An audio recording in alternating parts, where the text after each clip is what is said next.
Hello, everybody. This is CJ Wiley with more adventures on the road. And boy, have I had some adventures the last 10 days. I went up to a tournament in Roanoke, Virginia to play, with the professional players. It had been many, many years since I played in a professional tournament on 9-foot tables. Now, I've played against a lot of professionals on bar tables, but that's not quite the same thing. Plus, the balls are that measle ball. I think it's a great ball, but it does take some getting used to. It takes me about 3 days, really, to get used to the ball. It has a different deflection rate, and people argue over it just plays heavier. I don't know if it actually is. I weighed one, and it was 2 grams heavier than a red circle. But there's different kinds of measle balls. So, I think there's 6 different ones. The Aramith is the one I think they're using. But I don't know. All I know is it's unfamiliar to me. And then that cut break that they're using, I had never done that before. Where... wow. I mean, it really is kind of like a carnival shot. I have, and I want to thank the pro players that went out of their way to help me, because Sky Woodward really gave me some good advice about some things, including the break. Shane Van Boning gave me some advice on the break specifically. Who else? Oh yeah, Tony Shohan. I've kind of got lucky to beat Tony Shohan in that tournament. I swear, I ran out racks, but I felt like I was going to miss just about every shot. I wasn't getting in the right position. And between that and the cue ball, and then, my shaft that I was using was below 11 millimeter, and that's another thing that really amplified my difficulties with that measle ball. Now, what really came out good, as far as that's concerned, is I got to be friends with Wes, who is the owner of, the title sponsor there at that tournament. And he has the Bull Carbon shaft. And I was talking to him about it, and I said, I've used carbon before, but I really didn't like it. The feel, it was like, eating a steak with a balloon around your tongue, as far as the feel, like, would be the taste in that analogy, but it just dampened it. And I didn't like it. And even though I played pretty good with the carbon shaft I had, I just never got the feel that I needed to reach the highest levels. And that's what I'm trying to do, is get back to... There's a big difference between how I've been playing and my top speed. And I've always had an issue with my hand position. I hold the cue differently. See, I played tennis and golf and pool at the same time when I was young, and I hold all 3 the same in my hand, and the main thing in pool is that wrist release. You got to be able to cock your wrist and release it at the moment of impact. And when I talked to Keith McCready, he said that in one of my podcasts about, he felt like there was a little wrist flick at the end of the shot, right at the moment of contact, and that helps your tempo too. Just like throwing a baseball, it's not your arm that generates the speed. It does generate speed, but it's really the wrist release that gets the ball going so fast. It's the same with tennis. It's the same with golf. Right at, you can't, release your wrists too early or too late, or it doesn't work. So that's where the timing is important, and that's why golfers look like they're not really swinging the club that fast, yet they're generating a tremendous amount of club head speed because of the tempo and using their hands for the last, at the very last. Ben Hogan said that at the moment of contact in golf, he wished he had 3 right hands, or he might have said right arms, but that's when, the actual, if you're a right-handed player, the right hand really gets into the golf swing right at the very end. And in pool, it's the same way. There's a wrist flick. But with me, there's a position that I figured out, and I just stumbled on it to enable me to hit the ball incredibly straight all the time. And it just, I never was known for my precise position, even though, when I'm playing really well, my position play is certainly not a weakness, but my shot making was always what people would talk about, because especially off the end rail and shooting long shots, that was my forte. And a lot of it was because I hinged my wrist and my arm in a way that I couldn't do anything but hit the ball straight, and incredibly straight, because that's at the root of playing great pool, you have to be able to hit the ball straight. And so the better you can do that, the better you're going to play. So I went up and was watching these pros, and I really was watching, their elbow position and their shoulder position, and I noticed something that they're all doing before they get down on the ball. And the best players all use the same footwork that I teach, with the left foot parallel to the line of the shot. I mean, some of them are a little bit closed, but they're like that every time. I actually think Shane Van Boning plays his best when his left foot is parallel to that line.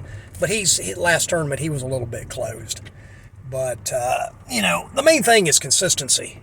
I teach that left foot being parallel to the line of the shot because it makes your whole left side parallel to the line of the shot, because your feet basically control that side of the body.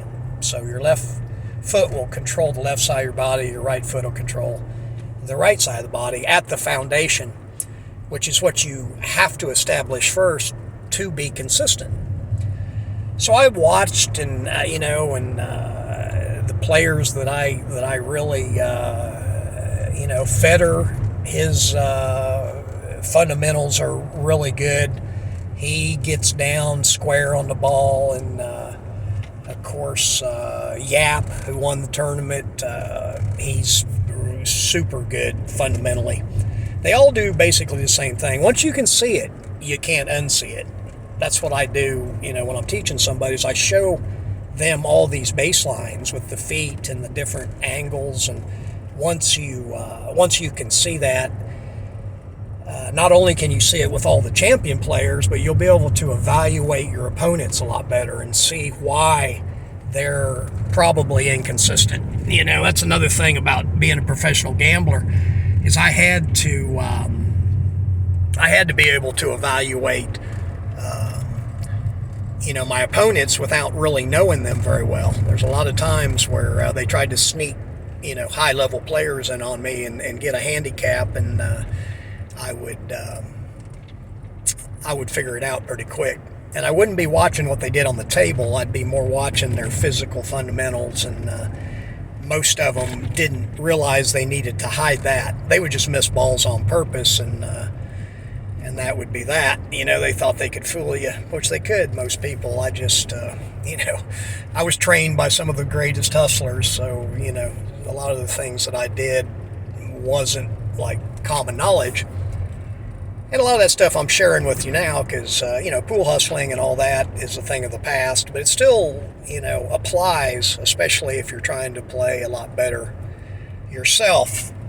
So, man, I started using that bull carbon, and man, it's almost like cheating with that measle ball.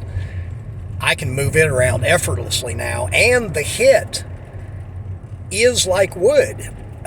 And that's what Wes told me, and I was a little skeptical. Of course, he's going to be touting his own product just like everybody else does, and maybe saying some things that may not necessarily be true, but I have to hand it to him. Everything he said checked out. The tip was a little bit thick at first. I had Jimmy at the speakeasy take it down in half, and then it really hit good. I don't like a big tip,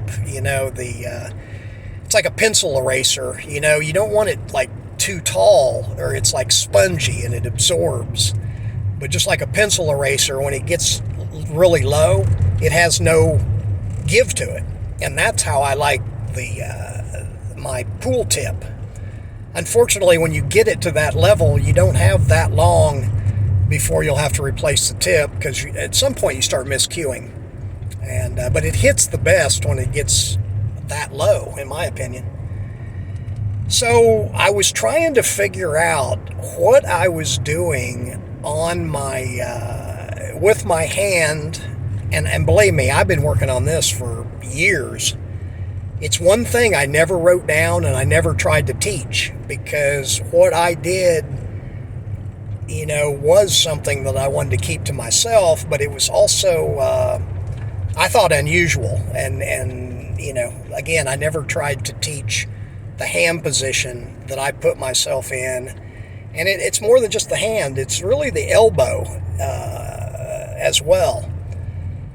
So I was talking to a friend of mine that's a Filipino, and we were talking about Efren and how Efren really never talks about anything fundamentally, but he does to the players. They do discuss this stuff.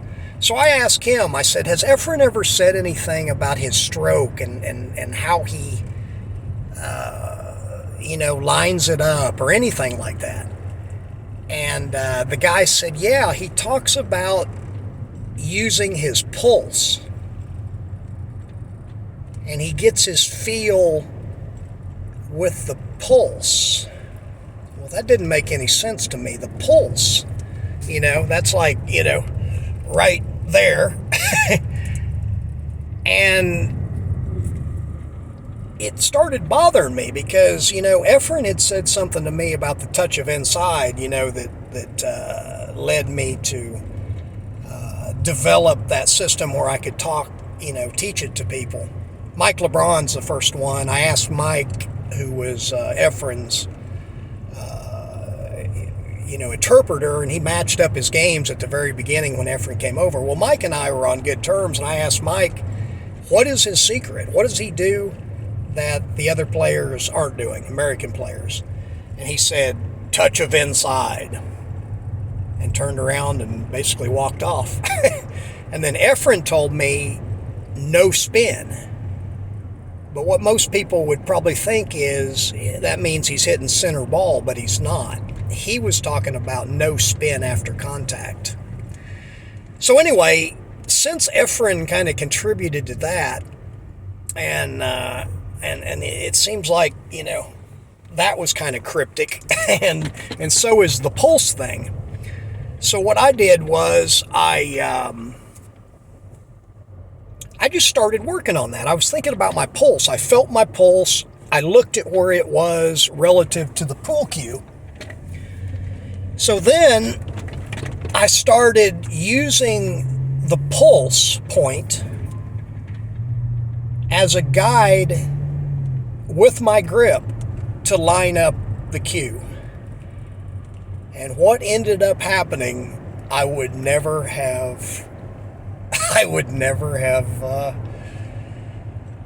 dreamed of, really. I mean, it started working, and I started to understand how the pulse in the wrist is aligned to the pool cue.